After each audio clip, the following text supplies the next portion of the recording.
அடைக்கலமும் பலனும் ஆபத்து காலத்தில் அது அனுகூலமான துணையுமானவர். பத்தியா எவ்வளவு யாரு? தேவன் நமக்கு அடைக்கலமும் பலனும் ஆபத்து காலத்தில் அனுகூலமும் துணையுமானவர்.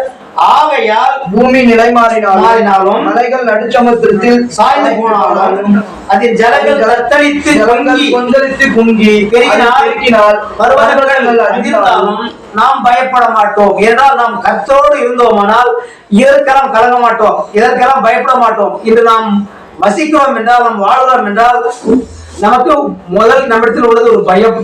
பயம் என்றால் மனிதனை கொன்றுவிடும். அது உலகத்தில் தெரிந்த ஒரு விஷயம். ஆனால் தேவனோடு நாம் இணைந்திருந்தோம் ஆனால் அந்த பயம் நம்மிடத்தில் இருக்காது. இந்த வசனம் எவ்வளவு தெளிவாக சொல்கிறது.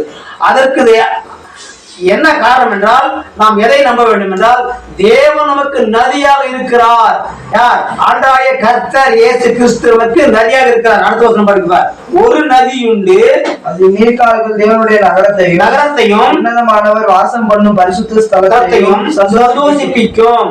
ஏனென்றால் நம் தேவன் நமக்கு நதியாக இருக்கிறார் என்று நாம் விசுவாசித்தால் அது நமக்கு சந்தோஷத்தை கொடுக்கும். அடுத்த வசனம் சொல்றார் பார். தேவன் அதன் நடுவில் இருக்கிறார். யார் இருக்கிறார்? தேவன் அதன் நடுவில் இருக்கிறார். அது அசையாது. அதிகாலையிலே தேவன் அதற்கு சகாயம் பண்ணுகிறார். ஜாதிகள் கொந்தளித்து ராஜ்யங்கள் தத்தளித்து அவர் தமது ரத்தத்தை பண்ணினார். பூமி உருகி போயிற்று.